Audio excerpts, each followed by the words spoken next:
എൻ്റെ പേര് അക്ഷയ്. ഞാൻ വയനാട്ടിൽ നിന്നാണ് വരുന്നത്. ഞാൻ ആദ്യമായിട്ട് ഉടമ്പടി എടുക്കുന്നത് കഴിഞ്ഞ കൊല്ലം 2024 ജൂലൈ മാസം 25-ാം തീയതിയാണ്. ഞാൻ ഉടമ്പടി എടുക്കാനുള്ള സാഹചര്യം എന്ന് വെച്ചാൽ ഞാനൊരു നേഴ്സാണ്. അപ്പോൾ എല്ലാ നേഴ്സുമാരെ പോലെ തന്നെ പഠിച്ചിറങ്ങി നേരെ പുറത്ത് പോയി ജോലിക്ക് കയറാനുള്ള ഒരു ആഗ്രഹത്തോടെയായിരുന്നു നേഴ്സിംഗ് എടുത്തതും പഠിച്ചതും. പക്ഷേ പഠിച്ചു കഴിഞ്ഞപ്പോൾ സാഹചര്യങ്ങളെല്ലാം വേറെ വേറെയായിരുന്നു.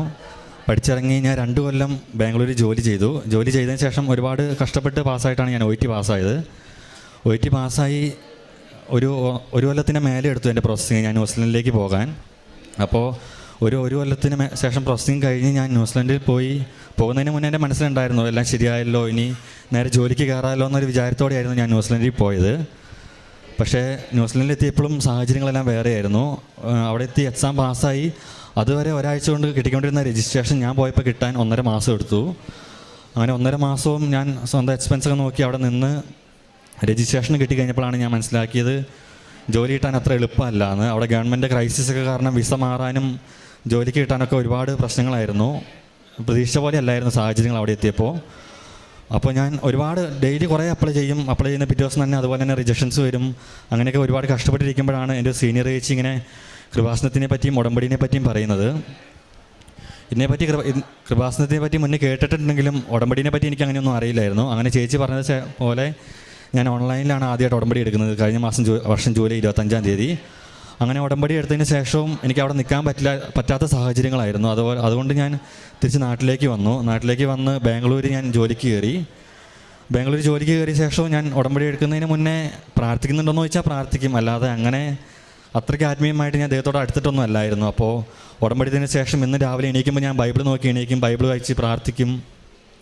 അതിനുശേഷമായിരുന്നു ഞാൻ ബെഡിൽ നിന്ന് എണീക്കുന്നത്. എല്ലാ ദിവസവും രാവിലെ എണീക്കുമ്പോൾ ഞാൻ ഒരു വചനം എഴുതിയിട്ടായിരുന്നു ഞാൻ എണീറ്റ് വരുന്നത്. അങ്ങനെ എല്ലാം ചെയ്തതിന് ശേഷം എനിക്ക് അങ്ങനെ അപ്ഡേഷൻസ് ഒന്നും വന്നില്ല, എല്ലാം റിജക്ഷൻസ് മാത്രമായിരുന്നു. അങ്ങനെ ഇരിക്കുമ്പോഴാണ് ഞാൻ സാക്ഷ്യങ്ങൾ കാണാൻ തുടങ്ങി. സാക്ഷ്യങ്ങളിലേക്ക് ഇങ്ങനെ ഡേറ്റ് വെച്ച് പ്രാർത്ഥിക്കുന്നതൊക്കെ ഞാൻ മനസ്സിലാക്കിയത്. അങ്ങനെ ഡേറ്റ് വെച്ച് പ്രാർത്ഥിച്ചു. ഒരു 2 ആഴ്ചയ്ക്ക് ശേഷം എനിക്കൊരു ഇൻ്റർവ്യൂ വന്നു. അപ്പോൾ ഒത്തിരി സന്തോഷമായി. അങ്ങനെ ഇൻ്റർവ്യൂ അറ്റൻഡ് ചെയ്യാനുള്ള ഇതിൽ പ്രിപ്പറേഷൻസിൽ ഞാൻ ബാംഗ്ലൂരിലുള്ള ജോലി നിർത്തി. അവിടുത്തെ ജോലിയും പറ്റുന്നില്ലായിരുന്നു. അങ്ങനെ ജോലി നിർത്തി ഞാൻ നാട്ടിൽ വന്നു. അപ്പോൾ ഇൻ്റർവ്യൂവിന് ഒരാഴ്ചയ്ക്ക് മുന്നേ എനിക്ക് പനി പിടിച്ച് നല്ല ഹൈ ഫീവർ ആയിരുന്നു, 104 ഉണ്ടായിരുന്നു. അങ്ങനെ ഞാൻ ഹോസ്പിറ്റലിൽ അഡ്മിറ്റായി.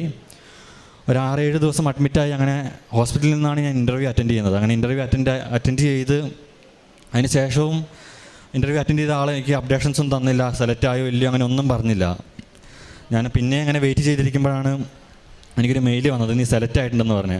പക്ഷേ ഞാൻ അവർക്ക് ഒരുപാട് മെയിൽ അയച്ചു എനിക്ക് ഓഫർ ലെറ്റർ തരാൻ വേണ്ടി. ഓഫർ ലെറ്റർ കിട്ടിയാൽ മാത്രമേ നമുക്ക് ഉറപ്പിക്കാൻ പറ്റുള്ളൂ ജോലി ആയോ ഇല്ലയോ എന്ന്. എന്നിട്ട് എനിക്ക് റീപ്ലൈ ഒന്നുമില്ല. അപ്പോൾ എൻ്റെ ഉടമ്പടിയുടെ കാലാവധി തീർന്നായിരുന്നു. അപ്പോൾ ഞാൻ കൃപാസനത്തിൽ നേരിട്ട് വന്ന് ഉടമ്പടി എടുത്ത് ഞാൻ പത്രങ്ങളൊക്കെ എല്ലാവർക്കും കൊടുക്കുന്നുണ്ടായിരുന്നു. അങ്ങനെ എനിക്ക് ഓഫർ ലെറ്റർ കിട്ടി. അവർ മെഡിക്കൽ എടുക്കാൻ പറഞ്ഞു, മെഡിക്കൽ ഇട്ടു. എന്നിട്ട് വിസയ്ക്ക് ഇട്ടു. അങ്ങനെ വിസയ്ക്ക് ഇട്ടിട്ട് 1 മാസം കഴിഞ്ഞിട്ടും ഒന്നും വരുന്നില്ല. മെയിൽ അയച്ച് അവർ പറയുന്നത് അവരുടെ ഭാഗത്തല്ല, വിസ വരണം, നമുക്കൊന്നും ചെയ്യാൻ പറ്റില്ല, അങ്ങനെയൊക്കെയാണ് അവർ പറഞ്ഞുകൊണ്ടിരുന്നത്. അങ്ങനെ കഴിഞ്ഞ് ഞാൻ പത്രങ്ങൾ നോക്കുമ്പോൾ പത്രങ്ങൾ കുറച്ച് ബാക്കിയുണ്ടായിരുന്നു. ഇനി അത് കൊടുക്കാത്തത് മൂലമാണോ എന്ന് എനിക്കൊരു പേടിയുണ്ടായിരുന്നു. ഞാൻ ഡെയിലി ഓരോന്നൊക്കെയായിരുന്നു കൊടുത്തുകൊണ്ടിരുന്നത്. അപ്പോൾ ഞാൻ അന്ന് തന്നെ പുറത്തോട്ട് പോയി എല്ലാ പത്രങ്ങളും കൊടുത്തു തീർത്ത് എന്നെക്കൊണ്ട് പറ്റുന്ന രീതിയിൽ കാരുണ്യ പ്രവർത്തികളും ചെയ്തു. ഞാൻ ഒരു നേഴ്സായിരുന്നു. അപ്പോൾ വയ്യാത്തവർക്ക് മരുന്ന് കൊടുക്കാൻ, ഇഞ്ചക്ഷൻസ് കൊടുക്കാനൊക്കെ പോയി. പിന്നെ എൻ്റെ മമ്മി ഒരു പാലിയേറ്റീവ് വർക്കറാണ്. അപ്പോൾ ഞാൻ അതിനും ഹോം കെയറിനൊക്കെ പോയിട്ടുണ്ട്. അങ്ങനെ പോയി അവരെനിക്ക് ഓഫർ ലെറ്ററും തന്നു, വിസ കിട്ട്. കഴിഞ്ഞ മാസം 25-ാം തീയതി എനിക്ക് വിസ വന്നു. അപ്പോൾ ഞാൻ ഇന്ന് വൈകുന്നേരം എറണാകുളത്ത് നിന്ന് ഓസ്ട്രേലിയക്ക് പോവാണ്. ഞാൻ അങ്ങനെ പറയാനുള്ള സാഹചര്യം എന്ന് വെച്ചാൽ ഞാൻ ന്യൂസിലൻഡ് പോകുമ്പോൾ എനിക്ക് ന്യൂസിലൻഡ് ജോലി കിട്ടുമെന്നാണ് വിചാരിച്ചത്. അത് കഴിഞ്ഞ് പയ്യെ ഓസ്ട്രേലിയക്ക് പോകാം അങ്ങനെ ഒരു വിചാരത്തിലായിരുന്നു. ന്യൂസിലൻഡിൽ നിൽക്കാൻ എനിക്ക് താല്പര്യമില്ലായിരുന്നു. എൻ്റെ ഇഷ്ടരാജ്യം ഓസ്ട്രേലിയ ആയിരുന്നു. ഒട്ടും പ്രതീക്ഷിച്ചില്ല ഞാൻ ഓസ്ട്രേലിയക്ക് കിട്ടുമെന്ന്. അങ്ങനെ ഉടമ്പെടുത്തതിന് ശേഷം എനിക്ക് നേരെ വന്ന ഇൻ്റർവ്യൂ ഓസ്ട്രേലിയയിൽ നിന്നായിരുന്നു. അത് വന്നപ്പോൾ ഒത്തിരി സന്തോഷമായി. അങ്ങനെ ഇഷ്ടമുള്ള രാജ്യത്ത് ഇഷ്ടമുള്ള സ്ഥലത്ത് ഞാൻ പോകാനിരിക്കുന്നത്. പക്ഷേ ആ ഇൻ്റർവ്യൂ കിട്ടി വിസ കിട്ടുന്നതിന് മുമ്പും നിങ്ങൾക്കറിയാം നേഴ്സുമാർക്ക് ന്യൂസിലൻഡിൽ പോകണമെങ്കിൽ 10 ലക്ഷത്തിൽ മേലെ പൈസയാവും. അത് തന്നെ കടം വെച്ചും അങ്ങനെ കടമെടുത്തും ബാങ്കിൽ നിന്ന് ലോൺ എടുത്തും സ്വർണ്ണം പണയം വെച്ചെല്ലാം എല്ലാം എടുത്തത്. പക്ഷേ ഇൻ്റർവ്യൂ കഴിഞ്ഞ് ഓസ്ട്രേലിയയിൽ എൻ്റെ സ്പോൺസർ പറഞ്ഞു അങ്ങോട്ടേക്ക് പോകണമെങ്കിലും 4 ലക്ഷത്തിന് മേലെ പൈസയാവുമെന്ന്. പക്ഷേ ഞങ്ങൾക്ക് പൈസ ഒപ്പിക്കാനോ ഒന്നിനും ഒരു വഴി ഉണ്ടായിരുന്നില്ല. ഓൾറെഡി എല്ലാവരോടും കടം മേടിച്ചായിരുന്നു, സ്വർണ്ണം പണയം വെക്കാനൊന്നുമില്ല. അങ്ങനെയൊക്കെ ഇരിക്കുമ്പോഴാണ് എൻ്റെ സ്പോൺസർ എനിക്ക് മെയിൽ അയച്ചത് പകുതി പൈസ അവരെ എടുത്തോളാം എന്ന്. അപ്പോൾ ഞാൻ നിർത്താതെ പ്രാർത്ഥിക്കുന്നുണ്ടായിരുന്നു. എല്ലാ ദിവസവും സാക്ഷ്യങ്ങൾ കേൾക്കുമായിരുന്നു, ധ്യാനം കാണുമായിരുന്നു, എല്ലാം ചെയ്യുമായിരുന്നു. ആത്മീയ പ്രവൃത്തികളും കാരുണ്യ പ്രവൃത്തികളും എല്ലാം എന്നെക്കൊണ്ട് പറ്റുന്ന പോലെ ചെയ്യുമായിരുന്നു. അങ്ങനെ എൻ്റെ ഒരു ഫ്രണ്ട് ഒട്ടും പ്രതീക്ഷിക്കാതെ തന്നെ ബാക്കി എല്ലാ ചിലവുകളും സ്പോൺസറും പകുതി എല്ലാ ചിലവും എൻ്റെ ഫ്രണ്ടും എടുക്കാമെന്ന് പറഞ്ഞു. ഇപ്പോൾ ടിക്കറ്റിൻ്റെ പൈസ അടക്കം എൻ്റെ ഫ്രണ്ട് എടുക്കാമെന്ന് പറഞ്ഞു. ഒറ്റ പൈസ എനിക്ക് ചിലവ് വന്നില്ല. അപ്പോൾ ഞാൻ ഇന്ന് വൈകുന്നേരം ഓസ്ട്രേലിയക്ക് പോവുകയാണ്. ഇത്രയധികം അനുഗ്രഹങ്ങൾ തന്ന മാതാവിനും ഈശോയ്ക്കും ഒരുപാട് നന്ദിയുണ്ട്. ആത്മീയ ജീവിതം എന്ന് പറഞ്ഞാൽ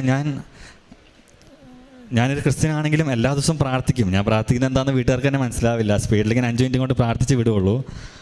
ഉടമ്പടി എടുത്തതിന് ശേഷം ഞാൻ ശുശ്രൂഷ പ്രവർത്തനമാണ്, മദ്ബഹായിൽ ശുശ്രൂഷിക്കുന്നുണ്ട്.